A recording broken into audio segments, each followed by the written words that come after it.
So this video is sponsored by Squarespace. Yeah.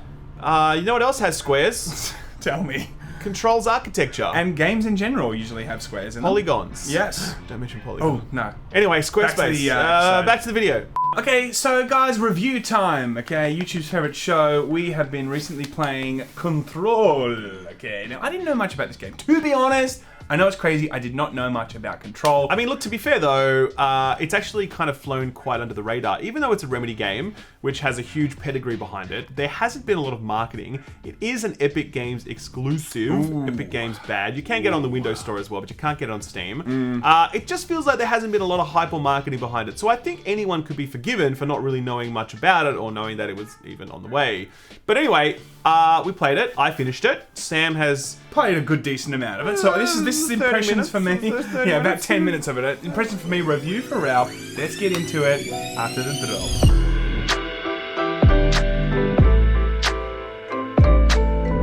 For me, when I jumped on, I was like, holy shit, what the hell is going on here? Like, it is definitely one of those... We'll start with the story, okay? For me, when I jumped on, I was hooked, like, straight away. It had a great way of just, like, getting you right into the action. And on top of that, getting you into this whole, like, what's going on? I want to find out more. And a lot of games sometimes don't deliver on that. Me, personally, it hooked me very quickly.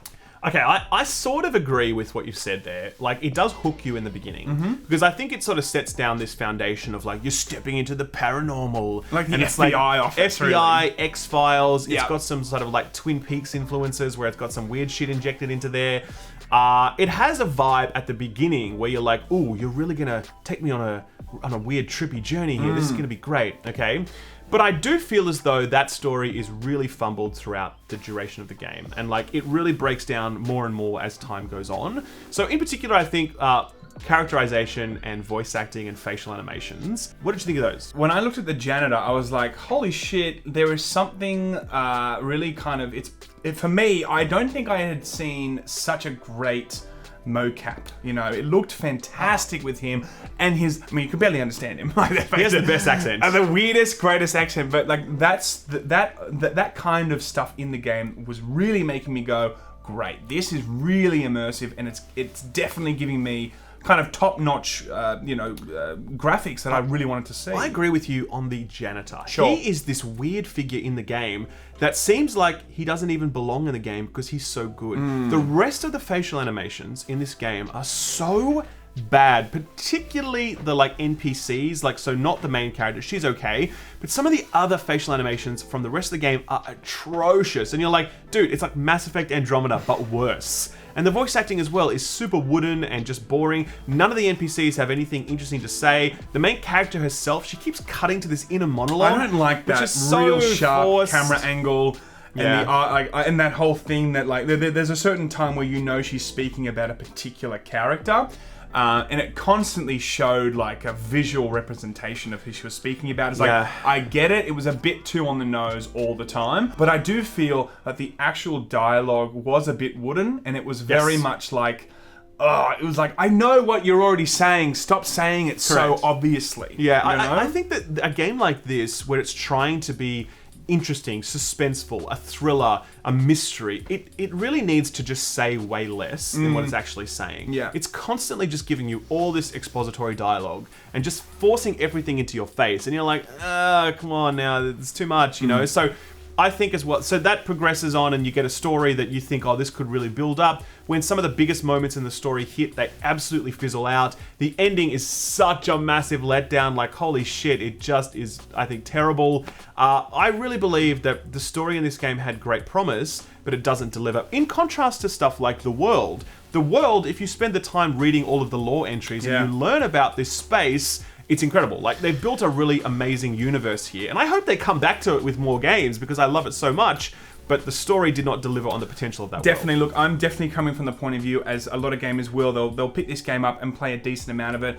I enjoyed the story to where I got up to, but the world especially, I loved looking around and seeing a lot of these bodies floating and the atmospheric nature of it. It was very easy to just sit there and just want to explore. Yes. It was a really great environment in terms of mechanically and also just atmospherically. It really felt like playing Control feels like going to an art museum, like a museum of modern art, okay? In that you're probably not going to have the best time ever, but you really feel like you fed your brain while you're playing it. Do you know what I mean? You feel like you're experiencing something elevated, something artistic, something that's really striving for, you know, a message. It really does feel that way as you're wandering these halls and you're looking at the architecture and the way it morphs into the astral planescape, and like the lighting is incredible. If you use an RTX enabled graphics card, it's amazing. Yeah. Just honestly the best implementation of RTX to date, I think. So go and check that out if you've got an RTX card.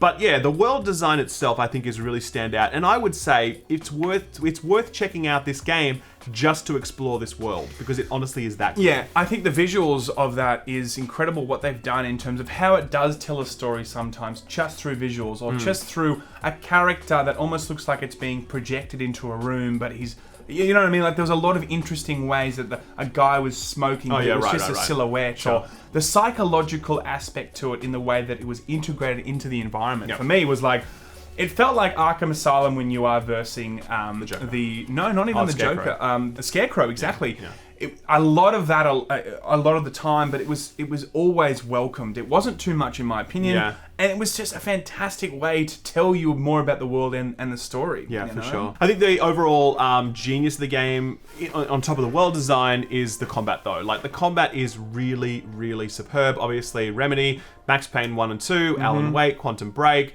These guys make some of the best third-person shooting mechanics in the business. I didn't love the weapons personally. I loved the melee and the abilities. I do feel like after playing, after a few hours, I was like, okay, I'm already not loving the way. And I also felt like, yes, there are mods in the pistol, but I really was looking to pick up other weapons along the way. I understand that there is, you know, a way to mod those weapons and change them. There are. But ultimately, of course. But it basically becomes, your pistol becomes like a shotgun or a sniper rifle or an SMG. Like, it doesn't look that different, but it functions very differently. I understand what you're saying, but I just felt like I was looking for different types of weapons also, in terms of maybe exploding weapons and stuff like that. Well, you can kind of do that later on. You unlock powers that allow you to, for example, pick up enemy grenades and throw them back at them. So you kind of get that. But it really is the powers, the telekinetic powers that you get that really make this game shine. And that felt fantastic. Oh man, like the fact that you can literally just pull up a chunk of concrete from the floor and then throw it at your enemy and they hurl back, and it's just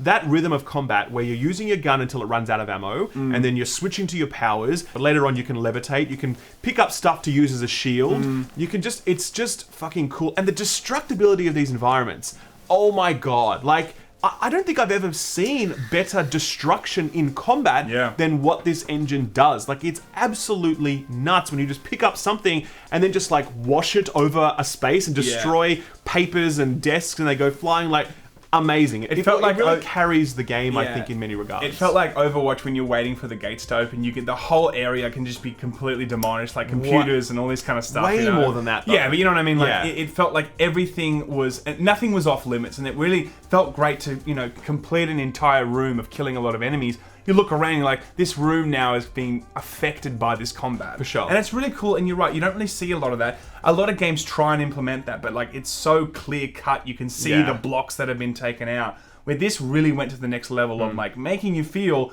like the actual room had been physically affected in a real way. It does take a very big toll on whatever system you're running though. Even on high-end graphics cards it can struggle, and on consoles it's a clusterfuck. I was getting a few frame rate drops on my 1080. I was playing on a PS4 as well as a PC. On the PS4 it chugs down to like 5 or 10 frames a second sometimes.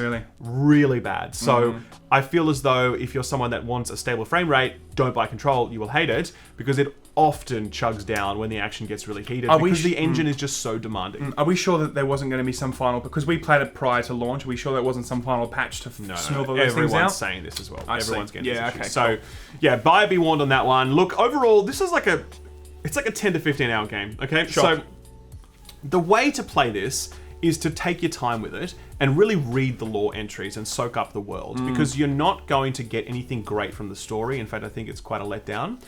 The way to enjoy it is to really sort of like unlock all of the abilities so that you can experience the joy of combat, which is fantastic.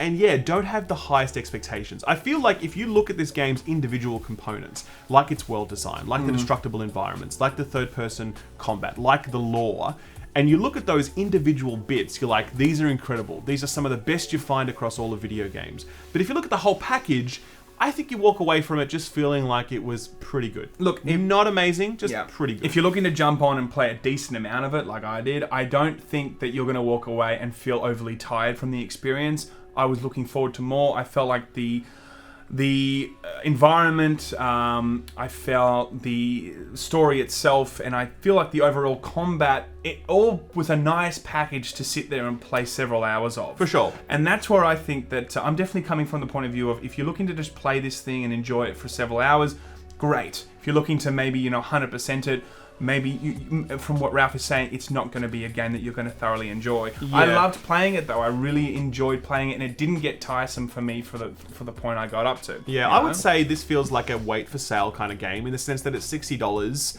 I don't feel as though it really earns that full $60 personally, but your mileage may vary. There are lots of other reviews that call this an absolute masterpiece, that love it. Go and check out some of those reviews as well. This is not a bad game. I just don't think it's a great game. I think it's good. I enjoyed it overall, but as I said, you just got to know what you're getting yourself into, and you got to decide what's the right price point for you. Anyway, that's Control.